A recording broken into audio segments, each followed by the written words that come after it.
So the question said in the diagram, line EF, that is line EF, is parallel to line GH.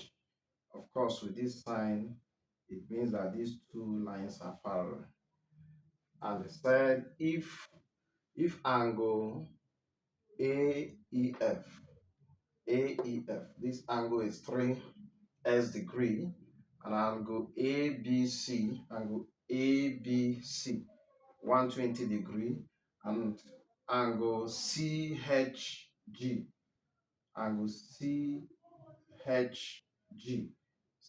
7C, and then find the value of angle GHB. So we are looking for angle GHB. This is the angle we are looking for. So for we to solve this problem, the first thing we will do here is to try to complete. This is a transversal. Let's complete this transversal. If we complete this transversal, we have automatically formed a triangle. So we can decide to call here M. If we call here M, this is a triangle. So since this is a triangle, this angle here and this are on this straight line. So if you apply sum of angles on a straight line, it means that this angle plus this angle will give you 180. So meaning if you subtract 180 minus 7x, that will give you this angle. So automatically we can say this angle here is 180 minus 7x.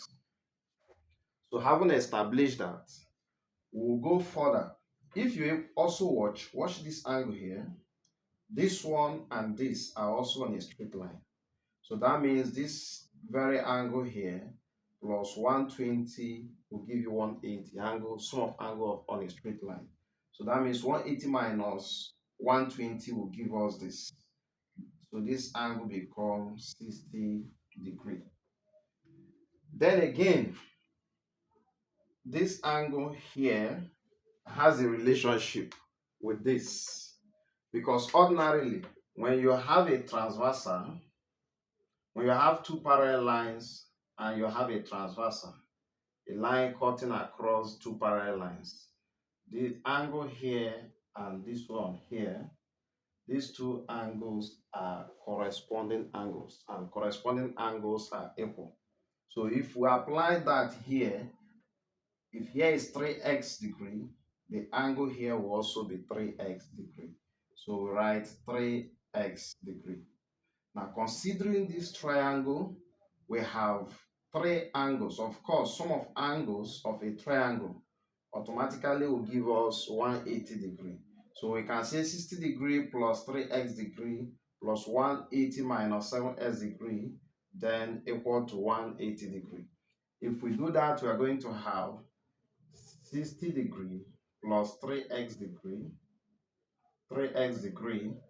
then plus 180 minus 7x degree, that will be equal to 180 degree. The reason is sum of angles on a straight line. Sorry, sum of angles in a triangle. Sum of angles in a triangle is equal to 180 degree. So if we do this, 180 plus 60 will give us 240 degree. 3x degree minus 7x degree will give us minus 4x degree, equal to 180 degree. So if this crosses, we have minus 4x degree equal to 180 degree minus 240 degree. So if we do our subtraction, we have minus 4x degree. So 180 minus 270 automatically is going to give us, automatically we are going to have 60 degree. So minus 60 degree, sorry. We're going to have minus 60 degree. So our x degree will be equal to minus 60 degree divided by minus 4 degree. So by this division, our x degree become equal to 15 degree. So we'll have the value of x now. So to obtain the angle we are looking for, which is GHB, we substitute the value of x here. So when we do that, we are going to have 180 minus 7, then bracket 15, become 180 degree. This times this will give us 35. We carry 3. Here we have 105 degree. So this subtract this automatically, we are going to have 75 degree. So it therefore means that angle GHB is equal to 75 degrees. So this is the final answer. Thank you for being part of this class.